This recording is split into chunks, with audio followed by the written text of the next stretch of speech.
Welcome back to Nandini Avinash Kannada vlogs. Yes friends, so ತುಂಬ ದಿವಸ ಆದಮೇಲೆ ವ್ಲಾಗ್ನ ಹಾಕ್ತಾಯಿದ್ದೀನಿ. ಇದು ಬಂದುಬಿಟ್ಟು ಶಿವರಾತ್ರಿಗಿನ ಮುಂಚಿಂದು ಹಾಗೆ ಶಿವರಾತ್ರಿ ದಿವಸದ ವ್ಲಾಗ್ ಆಗಿರುತ್ತೆ. ಓಕೆನಾ? ಸೊ ಯಾಕೆ ವಿಡಿಯೋ ಹಾಕಿಲ್ಲ ಏನು ಅಂತ ಅಂದ್ಬಿಟ್ಟು ನಿಮಗೆ ಹೇಳ್ತೀನಿ.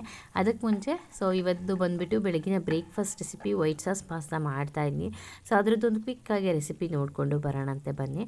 ಇಲ್ಲಿ ನಾನು ಒಂದು ಪ್ಯಾನಿಗೆ ಬಟರ್ ಹಾಕ್ಕೊಂಡಿದ್ದೀನಿ. ಆಲ್ಮೋಸ್ಟ್ 3 ಟೇಬಲ್ ಸ್ಪೂನ್ಗಿಂತ ಜಾಸ್ತಿ ಇದೆ ಬಟರ್. ಅದಿಷ್ಟು ಹಾಕ್ಕೊಂಡು ಬಟರ್ನ ಸ್ವಲ್ಪ ಮೆಲ್ಟ್ ಆಗ್ದಂಗೆ ಸಣ್ಣ ಕಟ್ ಮಾಡಿರುವಂತಹ ಬೆಳ್ಳುಳ್ಳಿ, ಹಸಿಮೆಣಸಿನ್ಕಾಯಿ ಅದೆರಡನ್ನ ಫ್ರೈ ಮಾಡಿ ಅದರ ಜೊತೆಗೆ ನಾನು ಮೈದಾ ಹಿಟ್ಟನ್ನು ಹಾಕಿದೆ. ಮೈದಾ ಹಿಟ್ಟಿನ ಸ್ಲರಿ ಮಾಡ್ಕೊಂಡಿದ್ದೆ. ಜೊತೆಗೆ 2 ಟೀ ಸ್ಪೂನ್ ಆಗೋಷ್ಟು ಕಾರ್ನ್ಫ್ಲೋರ್ನ ಹಾಕಿ ಈ ರೀತಿ ಚೆನ್ನಾಗಿ ಮಿಕ್ಸ್ ಮಾಡಿಕೊಂಡೆ. ಇದು ಆ ಬಟರ್ನ ಕಂಪ್ಲೀಟ್ ಅಬ್ಸರ್ವ್ ಮಾಡಿಕೊಂಡು ನೋಡಿ ಇಷ್ಟು ತಿಕ್ ಆಗ್ತಿದೆ ಅಂತ. ಹಾಗೆ ಅದರ ಅರೋಮಾ ಕೂಡ ಚೇಂಜ್ ಆಗುತ್ತೆ, ನಮಗೆ ಗೊತ್ತಾಗುತ್ತೆ. ಆ್ಯಂಡ್ ಇದೆಲ್ಲ ಮಾಡುವಾಗ ಗ್ಯಾಸ್ನ ಲೋ ಫ್ಲೇಮ್ನಲ್ಲಿ ಇಟ್ಕೊಂಡು ಮಾಡಬೇಕು. ಸೊ ಸೂಪರಾಗಿ ಅರೋಮಾ ಬರುತ್ತೆ, ಅದರಲ್ಲೇ ಗೊತ್ತಾಗುತ್ತೆ ಅದು ಚೆನ್ನಾಗಿ ಫ್ರೈ ಆಗಿದೆ ಅಂತ ಅಂದ್ಬಿಟ್ಟು. ಈಗ ನಾನು ಇದಕ್ಕೆ ಹಾಲನ್ನು ಸೇರಿಸ್ಕೊತೀನಿ. ವೈಟ್ ಸಾಸ್ ಪಾಸ್ತಾ ಅಂತಂದರೆ ಇದಕ್ಕೆ ಹಾಲು ಹಾಕಿನೇ ಮಾಡೋದು. ಒಂಥರ ಕ್ರೀಮಿ ಟೆಕ್ಸ್ಚರು ಚೆನ್ನಾಗಿರುತ್ತೆ. ಏನು ನಾವು ಹಾಲಲ್ಲಿ ಹಾಕೊಂಡು ತಿಂತಾಯಿದ್ವಿ ಅನ್ನೋ ಫೀಲಿಂಗ್ ಏನು ಬರೋಲ್ಲ. ಅದು ಕಂಪ್ಲೀಟ್ ನಾವು ಮಸಾಲ ಹಾಲು ಹಾಕಿದಾಗ ಟೇಸ್ಟ್ ಚೇಂಜ್ ಆಗುತ್ತೆ. ಓಕೆನಾ? ಸೊ ಅದಕ್ಕೆ ನಾನು ಟೇಸ್ಟಿಗೆ ಎಷ್ಟು ಬೇಕು ಅಷ್ಟು ಉಪ್ಪನ್ನು ಹಾಕ್ಬಿಟ್ಟು ಹಾಲನ್ನು ಲೋ ಫ್ಲೇಮ್ನಲ್ಲಿಟ್ಟೆ ಕುದಿಸ್ಕೊತಾ ಇದ್ದೀನಿ. ಒಡೆದೋಗೋದು ಆ ಥರ ಎಲ್ಲ ಏನು ಆಗೋದಿಲ್ಲ ಹಾಲು. ಸೊ ಈ ರೀತಿ ಚೆನ್ನಾಗಿ ಮಿಕ್ಸ್ ಮಾಡಿದ್ಮೇಲೆ ಆ ಮೈದಾ ಹಿಟ್ಟು ಕಾರ್ನ್ಫ್ಲೋರ್ ಹಾಕಿರ್ತೀವಲ್ಲ ಅದು ಬೇಗ ತಿಕ್ ಆಗ್ತಾ ಬಂದುಬಿಟ್ಟು ಒಂಥರ ಕ್ರೀಮಿ ಕನ್ಸಿಸ್ಟೆನ್ಸಿ ಥರ ಬಂದುಬಿಡುತ್ತೆ. ನೋಡಿ ಹೇಗಾಗಿದೆ ಅಂತಂದ್ಬಿಟ್ಟು. ನಾವು ಇದಕ್ಕೆ ಎಕ್ಸ್ಟ್ರಾ ಏನು ಆ್ಯಡ್ ಮಾಡಬೇಕು ಅಂದರೆ ಮೇಯ್ನಾಗಿ ಚೀಸ್ ಹಾಕಬೇಕು. ಆಮೇಲೆ ಆರಿಗ್ಯಾನೋ ಮತ್ತು ಚಿಲ್ಲಿ ಫ್ಲೇಕ್ಸ್ ಎಲ್ಲ ಹಾಕಿದ್ರೆ ಸಖತ್ತಾಗುತ್ತೆ. ನನ್ನ ಹತ್ರ ಆರಿಗ್ಯಾನೋ ಹಾಗೆ ಚಿಲ್ಲಿ ಫ್ಲೇಕ್ಸ್ ಎರಡೂ ಕೂಡ ಇರಲಿಲ್ಲ. ನಾನು ಸ್ವಲ್ಪ ಪೆಪ್ಪರ್ ಪೌಡರ್ನ ಹಾಕಿ ಲೈಟಾಗೆ ಒಂದು ಪಿಂಚ್ ಖಾರದ ಪುಡಿಯನ್ನು ಹಾಕ್ತೆ ಅಷ್ಟೇ, ಬ್ಯಾಲೆನ್ಸ್ ಮಾಡೋಕ್ಕೆ. ಬಟ್ ಅದೆಲ್ಲ ಹಾಕಿದಾಗ ಅದು ಸ್ವಲ್ಪ ಎದ್ದು ಕಾಣಿಸುತ್ತಲ್ಲ, ಇನ್ನೂ ಚೆನ್ನಾಗಿ ಕಾಣಿಸುತ್ತೆ. ಆ್ಯಂಡ್ ಫೈನಲಿ ಚೀಸು ನಾನು ಸ್ಲೈಸ್ ಹಾಕ್ತಾಯಿದ್ದೀನಿ. ಇದಕ್ಕೆ ಮೊಜರೆಲ್ಲ ಚೀಸ್ ಹಾಕಿದರೆ ಸ್ವಲ್ಪ ಕ್ರೀಮಿ ಆಗಿದ್ರೆ ಮೊಜರೆಲ್ಲ ಚೀಸ್ ಗೊತ್ತಲ್ಲ ಹೇಗೆ ಬರುತ್ತೆ ಅಂತಂದ್ರೆ ಆ ರೀತಿ ಬರುತ್ತೆ. ಇದು ಸ್ಲೈಸ್ ಬಂದುಬಿಟ್ಟು ಮೆಲ್ಟ್ ಆಗುತ್ತೆ, ಕಂಪ್ಲೀಟ್ ಕ್ರೀಮಿ ಟೆಕ್ಸ್ಚರೇ ಬರುತ್ತೆ. ನೋಡಿ ಯಾವ ರೀತಿ ಆಗಿದೆ ಅಂತಂದ್ಬಿಟ್ಟು. ಸೊ ಫೈನಲಿ ಇದಕ್ಕೆ ಬಂದುಬಿಟ್ಟು ನಾವು ಬೇಯಿಸಿ ಇಟ್ಕೊಂಡಿರುವಂಥ ಪಾಸ್ತಾನ ಸೇರಿಸ್ಕೊಂಡು ಬಿಸಿಯಾಗಿ ಸರ್ವ್ ಮಾಡ್ಕೊಂಡು ತಿಂದರೆ ಸಕ್ಕತ್ತಾಗಿರುತ್ತೆ ಟೇಸ್ಟ್ ಬಂದುಬಿಟ್ಟು. ಎಸ್ ಫ್ರೆಂಡ್ಸ್, ಸೊ ಇವಾಗ ಈವ್ನಿಂಗ್ ವ್ಲಾಗ್ ಕಂಟಿನ್ಯೂ ಮಾಡ್ತಾಯಿದ್ದೀನಿ. ಬೆಳಗ್ಗೆ ಇವತ್ತು ಬೇಗ ಕೆಲಸ ಮುಗಿಸ್ಕೊಂಡೆ. ಯೂಶ್ವಲಿ ಸಂಡೇ ನಮ್ಮದು ವಾರ ಇರುತ್ತಲ್ವ, ಸೊ ಇವತ್ತು ಬೆಳಗ್ಗೆ ಬೇಗ ಎದ್ದು ಸಂಡೇ ಲೇಟಾಗಿದ್ದರೆ ಕೆಲಸ ಆಗೋಲ್ಲ ಅಂತ ಬೇಗ ಎದ್ದು ಬೇಗ ಮುಗಿಸ್ಕೊಂಡೆ. ಅದು ಅಲ್ಲದೆ ಈಗ ಶಕೆಗೋದಕ್ಕೂ ಬೇಗ ಎಚ್ಚರ ಆಗಿಬಿಡುತ್ತೆ. 5:30ಗೆಲ್ಲ ಆದರೂ ಎಚ್ಚರ ಆಗುತ್ತೆ. ಎದ್ದೇಳುವಾಗೂ ಏನೂ ಅನಿಸಲ್ಲ. ಚಳಿಗಾಲದಲ್ಲಾದ್ರಪ್ಪ ಇನ್ನೂ ಮಲ್ಗೋಣ ಅಂತ ಅನ್ನಿಸ್ತಿತ್ತು, ಬಟ್ ಇವಾಗ ಏನು ಅನಿಸಲ್ಲ, ಎದ್ದು ಬಿಡ್ತೀನಿ. ಎಲ್ಲ ಕೆಲಸ ಮುಗಿಸ್ಕೊಂಡು ಹೋಲ್ ಡೇ ಫ್ರೀಯಾಗಿದ್ವಿ. ಸ್ವಲ್ಪ ಓದ್ಕೊಂಡ್ರು ನನ್ನ ಮಕ್ಕಳು ಅಷ್ಟೇ. ಎಕ್ಸಾಮ್ ಹತ್ರ ಬಂತಲ್ಲ, ತುಂಬ ಓದ್ಕೊಂಡ್ರಲ್ಲ. ಏನು ಎಸ್ ಈಗ ಒಂಚೂರು ಆಚೆ ಕರ್ಕೊಂಡು ಹೋಗೋಣ ಅಂತಂದ್ಬಿಟ್ಟು. ಸೊ ಇಡೀ ದಿವಸ ಮನೇಲೇ ಇದ್ವಿ. ಅದು ಅಲ್ಲದೆ ನಾವು ಗೇಟ್ ಬಿಟ್ಟು ಆಚೆ ಹೋಗೋಲ್ಲ. ಸೊ ಒಂಥರ ಬೋರ್ ಅನಿಸ್ಬಿಡುತ್ತೆ. ಹಾಗಾಗ್ಬಿಟ್ಟು ಈಗ ಸ್ವಲ್ಪ ಆಚೆ ಕರ್ಕೊಂಡು ಹೋಗಿ ಬರ್ತೀನಿ. ನೋಡೋಣ ಎಲ್ಲಿ ಹೋಗ್ತೀನಿ ಅಂತ ಹೇಳ್ಬಿಡ್ತೀನಿ. ಎಲ್ಲಿ ಹೋಗ್ತೀವಿ ಅಂತ ನೋಡೋಣ. ಎಲ್ಲಿ ಹೋಗ್ತೀವಿ ಗೊತ್ತಿಲ್ಲ. ಒಂದು ರೌಂಡ್ ಸುಮ್ಮನೆ ಕರ್ಕೊಂಡೋಗಿ ಬರೋದಷ್ಟೇ. ಹೋಗು ಫಸ್ಟ್ ಜಸ್ಟ್ ಏನು ಮಾಡು, ಹಾಲು ಕೊಡ್ಬಾ. ಅವನಿಗೂ ಹಾಲು ಹಾಕ್ದೇನಾ? ಹಾಕು. ಸೊ ಬನ್ನಿ, ಈವ್ನಿಂಗ್ ಬಂದುಬಿಟ್ಟು ನಾನು ಪ್ಲೇ ಸ್ಟೇಷನ್ ಹತ್ರ ಕರ್ಕೊಂಡೋದೆ ಮಕ್ಕಳಿಗೆ. ತುಂಬ ದಿವಸದಿಂದ ಕೇಳ್ತಾ ಇದ್ದ ಲಿಕ್ಕಿತ್ತು. ಸೊ ಹಾಗಾಗಿ ಇವತ್ತು ಕರ್ಕೊಂಡೋಗಿದ್ದೆ. ಇಬ್ಬರು ಒಂದು ಹಾಫ್ ಆನ್ ಅವರ್ ಆಟ ಆಡಿಸ್ತೀನಿ ಅಷ್ಟೇ ಅಂತ ಹೇಳಿ ಕರ್ಕೊಂಡೋಗಿದ್ದು. ಆಲ್ಮೋಸ್ಟ್ ಇದಕ್ಕೆ ನಾನೊಂದು 3 ತಿಂಗಳು ಸತಾಯಿಸಿದ್ದೀನಿ ಲಿಕ್ಕಿತ್ತಿಗೆ. ಯಾಕಂದರೆ ಕೇಳಿದ ತಕ್ಷಣ ಏನೂ ಕೊಡಿಸ್ಬಾರ್ದು, ಏನು ಅಂತಲ್ಲ, ಬಟ್ ಕೆಲವೊಂದನ್ನು ಸ್ವಲ್ಪ ಡಿಲೇ ಮಾಡ್ತೀನಿ, ಹಂಗಾಗ್ಬಿಟ್ಟು ಅಷ್ಟೇ. ಸೊ ಮಕ್ಕಳು ಚೆನ್ನಾಗಿ ಎಂಜಾಯ್ ಮಾಡಿದರು ಆಟ ಆಡಿಕೊಂಡು. ಹಾಗೆ ವಿಡಿಯೋ ನಾನು ಯಾಕೆ ಹಾಕಿಲ್ಲ ಅಂತಂದರೆ ತುಂಬ ದಿವಸದಿಂದ ವಿಡಿಯೋ ಮಾಡಿಟ್ಕೊಂಡ್ರು ಯಾಕೋ ಎಡಿಟ್ ಮಾಡಿ ಹಾಕೋಕ್ಕೆ ನನಗೆ ಆಗಿರಲಿಲ್ಲ. ಆ್ಯಂಡ್ ಜೊತೆಗೆ ಒಂಥರ ಏನಂತಂದರೆ ನಾವು ಏನಾದರೂ ಒಂದು ಕೆಲಸ ಮಾಡುವಾಗ ನಮ್ಮನ್ನು ಪುಷ್ ಮಾಡೋರೊಬ್ರು ಇರಬೇಕು. ಸಮ್ಟೈಮ್ಸ್ ಬಿಡು, ಏನು ಹಾಕ್ತೀಯಾ, ಏನು ಮಾಡ್ತೀಯಾ ಆ ಥರ ಏನಾದ್ರು ನೆಗೆಟಿವ್ ಆಗಿ ಮಾತಾಡಿದಾಗ ನಮಗೂ ಬೇಜಾರಾಗುತ್ತಲ್ಲ. ಹಾಗೆ ಇದರ ರಿಲೇಟೆಡಾಗಿ ನನ್ನ ಹಸ್ಬೆಂಡ್ ಜೊತೆ ಒಂದು ಮಾತುಕತೆ ನಡೀತು. ಸೊ ಅವ್ರ ಫ್ರೆಂಡ್ ಒಬ್ಬರು ಯಾರೋ ವೆರಿ ಗುಡ್ ಆ್ಯಂಡ್ ಒಳ್ಳೆ ಒಳ್ಳೆ ಒಂಥರ ಮನುಷ್ಯ ಕೂಡ, ಬಟ್ ಏನೋ ಸ್ವಲ್ಪ ನೆಗೆಟಿವ್ ಆಗಿ ಇರ್ತಾರೆ ಯಾವಾಗಲೂ. ನಮ್ಮ ಕೈಯಿಂದ ಆಗಲ್ಲ, ನಮಗೇನಕ್ಕೆ ಮಾಡಬೇಕು, ನಮಗೆ ಸಕ್ಸಸ್ ಸಿಗಲ್ಲ ಈ ಥರ. ಸೊ ನಾನು ಹೇಳ್ತಾ ಇದ್ದೆ, ಎಷ್ಟೇ ಬೆಸ್ಟ್ ಫ್ರೆಂಡ್ ಆಗಲಿ ಏನೇ ಆಗಲಿ ಸ್ವಲ್ಪ ನೆಗೆಟಿವ್ ಆಗಿದ್ದಾರೆ ಅಂದರೆ ದೂರ ಇರೋದು ಒಳ್ಳೆಯದು. ಅದು ಅಂಥವ್ರಿಂದ ನಮ್ಮ ಪಾಸಿಟಿವಿಟಿನೂ ಕಡಿಮೆ ಆಗಬಾರ್ದು ಅಲ್ವಾ. ಈಗ ಒಂದು ಗಾದೆ ಇದೆ ನೋಡಿ, ಒಳ್ಳೆಯವರು ಫಾರ್ ಎಕ್ಸಾಂಪಲ್ ಶ್ರೀಗಂಧ, ಹಾಗೆ ಸಗಣಿ. ಶ್ರೀಗಂಧಕ್ಕೆ ನಾನು ಗಂಧ ಅಂತ ಅಹಂಕಾರ ಇದ್ದರೂ, ಸಗಣಿಗೆ ನನಗೆ ಕೀಳು ಅನ್ನೋ ಭಾವನೆ ಇದ್ರೂ, ಎಷ್ಟೇ ಒಳ್ಳೆಯವರಾದರೂ ಗಂಧದ ಜೊತೆ ಗುದ್ದಾಡಿ ಸಣ್ಣ ಜೊತೆ ಸರಿಸಾಡಬೇಡಿ ಅಂತಾರೆ. ಅಂದರೆ ನಾವು ಆ್ಯಟಿಟ್ಯೂಡ್ ಇರೋ ಪೀಪಲ್ ಯಾರ ಜೊತೆಗೆ ತುಂಬ ಮುಂದುವರಿತಾ ಇರೋರ ಜೊತೆಗಿದ್ದಾಗ ನಮಗೂ ಕೂಡ ಅದೇ ಮನೋಭಾವನೆ ಬರುತ್ತೆ. ಪಾಸಿಟಿವ್ ಆಗಿರಬೇಕು, ನಾವು ಏನು ಅಚೀವ್ ಮಾಡಬೇಕು, ಅವರಿಂದ ನೋಡಿ ಕಲಿತೀವಿ. ಬಟ್ ಒಳ್ಳೆಯವರು ಎಷ್ಟೇ ಒಳ್ಳೆತನ ಇದ್ದರೂ ಕೂಡ ಏನು ಮಾಡ್ತಾರೆ ಅಂದರೆ, ನಮ್ದು ಆಗಲ್ಲ, ಹಾಗೆ ಹೀಗೆ ಏನೋ ಯಾವಾಗಲೂ ನೆಗೆಟಿವ್ ಆಗಿರೋ ಕಡೆ ಇರಬಾರ್ದು ಅಂತ. ನೀವೇನು ಹೇಳ್ತೀರಾ ಇದ್ರ ಬಗ್ಗೆ? ನಿಮ್ಮ ಅಭಿಪ್ರಾಯ ಏನು ಅಂತ ಹೇಳಿ.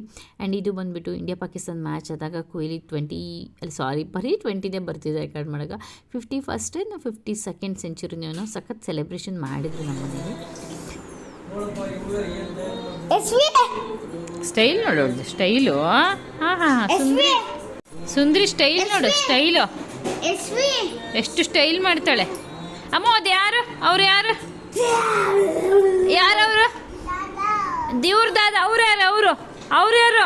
ಯಶ್ವಿ ಅವ್ರು ಯಾರು ಮಗಳೇ? ನಿಂದ ಭೀಮಾ ಅದು?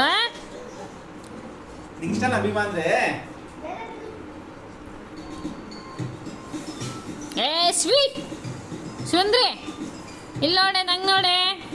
ಏನು ನೋಡ್ತಿದ್ದೆ ಟಿವಿಲಿ? ಹಾಂ,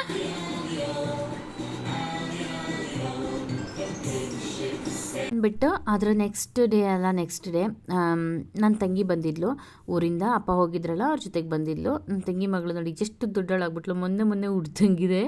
ಆಗಲೇ ಇದಕ್ಕೆ 2.5 ವರ್ಷ ನಡೀತಿದೆ.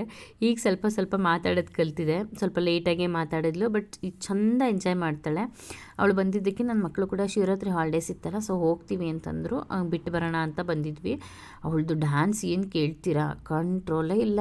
ಹಾಕ್ಕೊಳ್ಳೋದು ಸಾಂಗು, ಚೆಂದ ಡ್ಯಾನ್ಸ್ ಮಾಡೋದು, ಖುಷಿನೋ ಖುಷಿ. ಇವ್ರ ಜೊತೆಗೆ ನಾನು ಕೂಡ ಚೆಂದ ಡ್ಯಾನ್ಸ್ ಮಾಡಿದ್ದೀನಿ. ಆ ವಿಡಿಯೋ ಎಲ್ಲ ನಾನು ಬರೀ ಅವಳ ಜೊತೆ ಎಂಜಾಯ್ ಮಾಡಿದ್ದೆ ಆಯ್ತು. ನಾನು ಇದಿಷ್ಟೇ ವಿಡಿಯೋ ಏನೋ ಕ್ಲಿಪ್ಪಿಂಗ್ ಮಾಡ್ಕೊಂಡಿದ್ದು.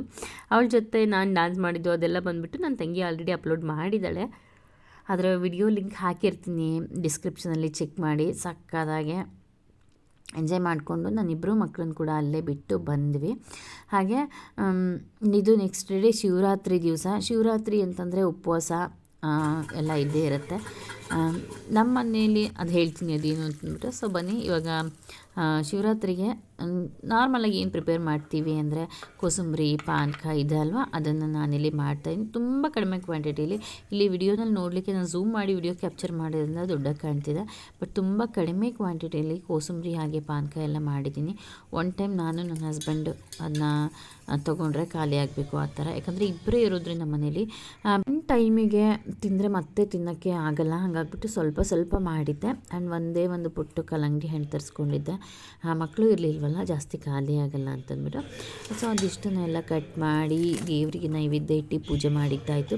ತುಂಬ ಬಿಸಿಲಿತ್ತು, ಸ್ವಲ್ಪ ಆರಾಮಾಗೆ ಮಾಡಿದೆ. ಹಾಗಾಗಿ ಪೂಜೆ ಆಗೋತ್ತಿಗೆ 11:30-12 ಗಂಟೆ ಆಗಿಬಿಡ್ತು. ಬಿಸಿಲು ಜಾಸ್ತಿ ಇತ್ತಲ್ಲ. ದೇವಸ್ಥಾನಕ್ಕೆ ಹೋಗೋಣ ಅಂದ್ಕೊಂಡಿದ್ದೆ, ಬಟ್ ಆಗಲಿಲ್ಲ ಹೋಗೋಕ್ಕೆ. ಆ್ಯಂಡ್ ಈವ್ನಿಂಗ್ ಕೂಡ ನನಗೆ ಆಗಲೇ ಇಲ್ಲ, ಮಿಸ್ ಆಗಿಬಿಡ್ತು. ಬೇಜಾರಾಯಿತು, ಒಂಥರ ಮಧ್ಯಾಹ್ನನೇ ಹೋಗಿ ಬರಬೇಕಿತ್ತು ಅಂತ. ಸೊ ನೋಡಿ, ಇದಿಷ್ಟನ್ನು ಇಟ್ಟು ಫೈನಲಿ ಪೂಜೆ ಮಾಡಿದೆ. ಏನೋ ಒಂಥರ ತುಂಬ ಕಾಮಾಗೆ ಕೂಲಾಗೆ ಹೋಯಿತು ದಿವಸ.